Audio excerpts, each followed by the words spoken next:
¿Y si te dijeran que puedes entrenar tu cerebro para vivir mejor?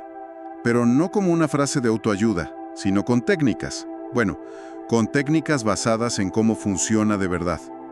Que es posible cambiar tu humor casi a voluntad, gestionar emociones que parecen abrumadoras e incluso superar miedos muy arraigados. Hoy vamos a analizar justamente eso. Porque la respuesta, y esto es lo increíble, es un sí rotundo. Nuestro cerebro no es una pieza de hardware fija, es más bien un software que se puede reprogramar. Y la misión de esta charla es sumergirnos en cómo funciona nuestra mente, por qué a veces parece que nos mete el pie, y lo más importante, qué herramientas prácticas nos da la neurociencia para, como dije un visionario, convertirnos en escultores de nuestro propio cerebro. Me encanta esa idea de la reprogramación, de verdad, porque es exactamente eso.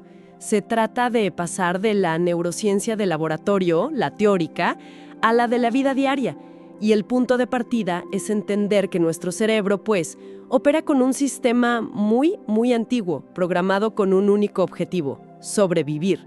Y aunque esa programación fue increíblemente útil hace miles de años, hoy, en el siglo XXI, a menudo se convierte en un obstáculo, uno que nos impide tomar riesgos y, en definitiva, crecer. A ver, vamos a entrarle a eso del sabotaje. ¿Cómo está eso de que nuestro propio cerebro nos pone el pie? Por lo que entiendo de las fuentes que analizamos, todo se reduce a un mecanismo de defensa increíblemente básico. Ante cualquier cosa nueva o con un resultado incierto, un proyecto, un examen, lo que sea, la reacción por defecto del cerebro es peligro potencial. Así es. Y su respuesta inmediata es activar el sistema de alarma. Nos inyecta una dosis de miedo, de dudas, de inseguridad. El objetivo es simple: que nos quedemos quietos, en lo conocido, en la cueva segura. Es un guardián sobreprotector que, en el mundo moderno, nos limita más de lo que nos ayuda. Piensa que para el cerebro, todo lo nuevo exige un acto de confianza en que habrá un final feliz. Si no lo ve claro, su lógica es tajante: mejor no moverse. Entiendo. Entonces, si esa es la reacción automática, ¿cuál es la contramedida? O sea, ¿cómo logramos que ese guardián nos deje salir a explorar? La clave no es pelear con el guardián, sino calmarlo. Es darle la seguridad que no tiene por sí mismo. Y una de las herramientas más potentes para esto es la visualización. Se trata de alimentarlo deliberadamente con imágenes mentales de éxito. Si le mostramos, de forma repetida y muy vívida, ese final feliz que queremos, empezamos a grabar esa posibilidad en sus circuitos. Dejamos de presentarle un vacío incierto y le damos, digamos, un mapa hacia un destino deseable. Y eso reduce drásticamente la respuesta de amenaza. Es como si el cerebro, por defecto, se pusiera a escribir el guión de una película de terror. Justo. Y nosotros tuviéramos que sentarnos a reescribirlo como una comedia o una de aventuras, ¿no? Me gusta mucho esa analogía del guión porque implica que nosotros somos los directores. No estamos a merced de la primera historia que el cerebro nos cuenta. Hay una frase de Aristóteles que encaja perfecto aquí. El miedo no es sino la anticipación del sufrimiento porque algo salga mal. Fíjate en la palabra clave: anticipación. Es solo una historia que nos contamos sobre el futuro. Si le damos a nuestro cerebro una historia mejor, una donde las cosas salen bien, activamos un circuito neuronal completamente distinto. Pasamos del circuito del miedo al de la oportunidad. Ahora, una de las ideas de las fuentes que más me sorprendió y que va en contra de todo lo que nos enseñan es que cometer un error es en realidad algo bueno. Mi instinto es odiarlo, sentir frustración.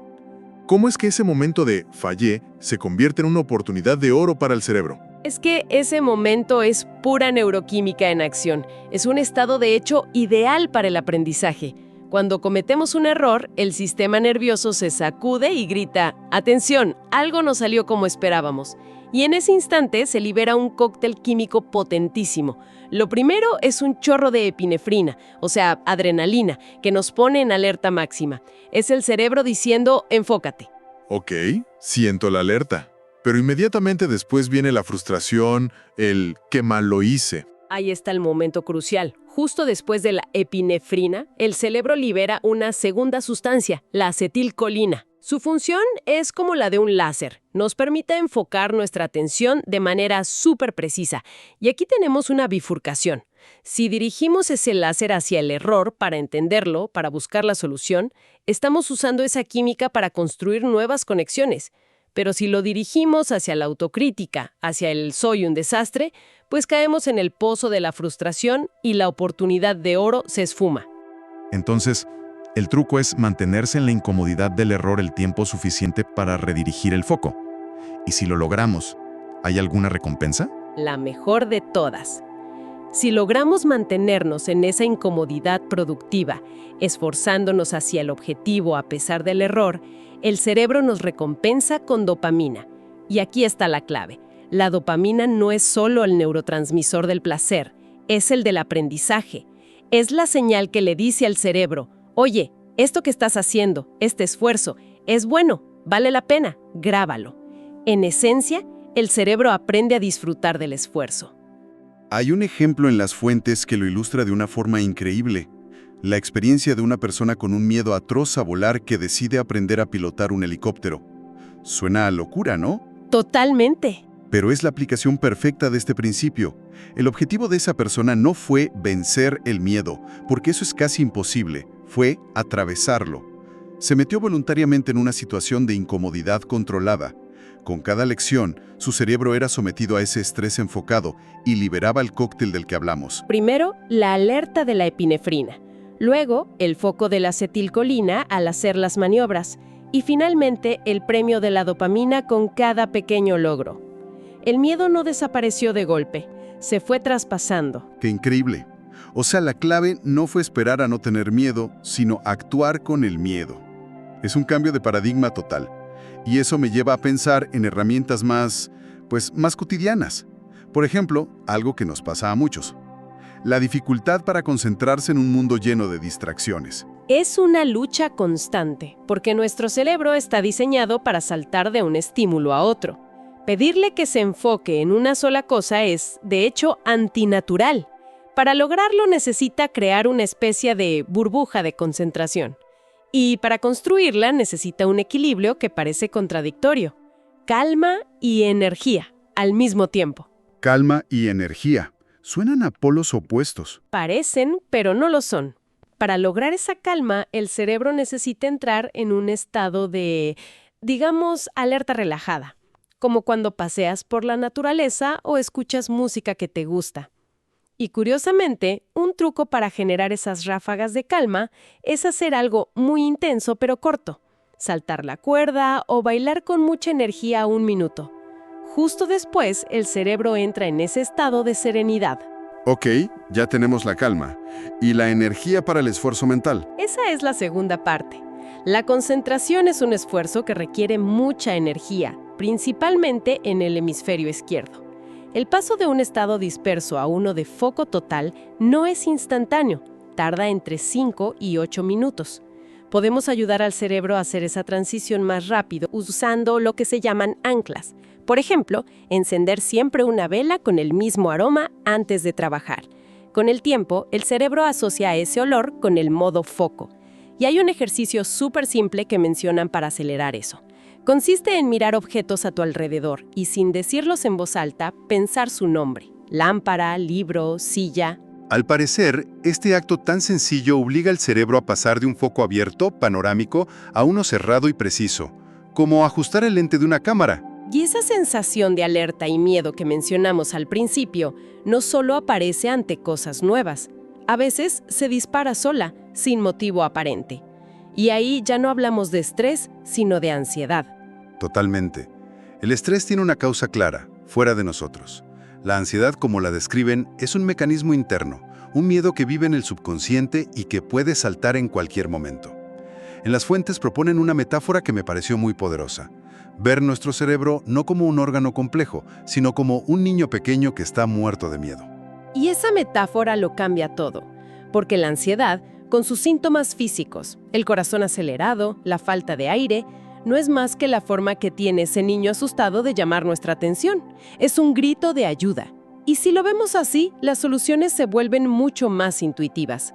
¿Qué haces con un niño asustado? ¿No lo ignoras? ¿No te enojas con él? Claro, intentas calmarlo, es muy contraintuitivo, porque mi primera reacción ante la ansiedad es luchar contra ella, querer que se vaya. Exacto. Y esa lucha solo asusta más al niño. El primer paso es transmitirle calma física. Y la herramienta más rápida es la respiración. Una respiración abdominal, lenta, donde la exhalación dure más que la inhalación, le envía un mensaje bioquímico al sistema nervioso que dice: todo está bien. El segundo paso es empatizar, no pelear. Aceptar los síntomas sin juicio. Decirte: ok, entiendo que estás asustado. No es real. Es solo la alarma, pero te escucho. Es validar su miedo.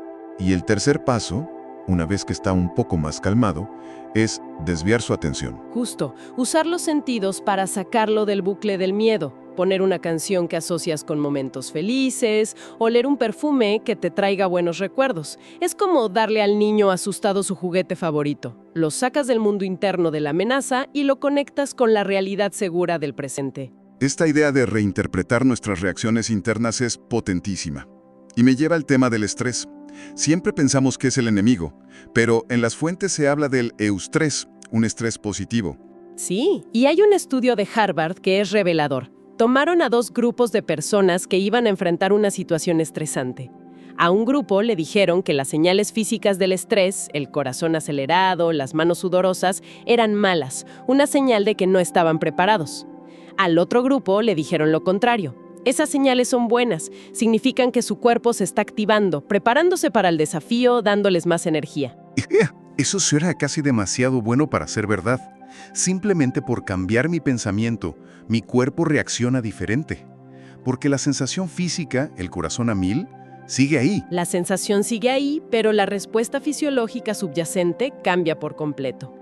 En el grupo que reinterpretó el estrés como algo positivo, aunque el corazón latía igual de fuerte, sus vasos sanguíneos no se contrajeron, se mantuvieron relajados. ¿Qué significa eso? Que el cuerpo estaba movilizando recursos de una manera eficiente y saludable, como un atleta, no en modo pánico. El estrés se volvió beneficioso. La clave es el significado que le damos. Esta idea de reinterpretar es un puente perfecto hacia algo aún más profundo, la forma en que nos valoramos, o sea, la autoestima. Totalmente. La autoestima, en su origen, es también un mecanismo de supervivencia.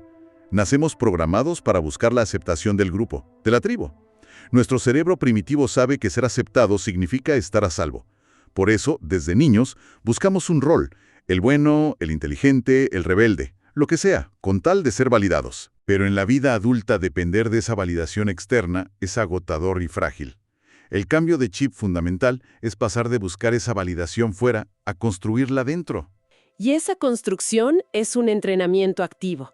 La forma más directa de reprogramar la autoestima es darle al cerebro nueva evidencia, recordarle activamente situaciones ya vividas donde nos hemos sentido capaces, orgullosos.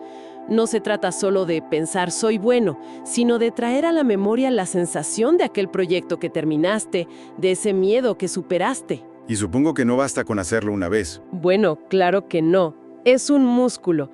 Un ejercicio práctico es, al final de cada día, anotar una sola cosa, por pequeña que sea, que hiciste bien. Y no solo anotarla, sino tomar 30 segundos para cerrar los ojos y revivir la sensación de capacidad que te dio. Es como darle al cerebro una dosis diaria de evidencia para que empiece a construir ese concepto desde adentro. Lo fascinante de todo esto es que el conocimiento sobre cómo funciona nuestro cerebro nos da agencia, nos da poder, nos demuestra que no somos prisioneros de nuestra biología ni de nuestro pasado. Tenemos herramientas concretas y accesibles para influir activamente en cómo pensamos, cómo sentimos y, en última instancia, cómo vivimos. La famosa frase de Santiago Ramón y Cajal: todo hombre puede ser, si se lo propone, escultor de su propio cerebro. Nunca ha sido más cierta. Y hemos visto que podemos esculpirlo con el esfuerzo, enfrentando la incomodidad, aprendiendo de los errores. Pero la neurociencia moderna añade un ingrediente clave a esa escultura, uno que hemos ido mencionando: el disfrute. A nuestro cerebro le encanta disfrutar porque asocia el placer con la seguridad, y su objetivo número 1, recordemos, es sentirse seguro. La dopamina que se libera al superar un reto es una guía que le dice al cerebro: este camino de esfuerzo también es un camino seguro y placentero. Entonces, para terminar, queda una pregunta en el aire. Si el disfrute no es un lujo, sino una de las herramientas más poderosas para transformar nuestro cerebro, ¿qué pequeña actividad placentera, que normalmente consideramos una simple distracción, podría ser en realidad el primer golpe de cincel para empezar a esculpir esa próxima gran versión de uno mismo?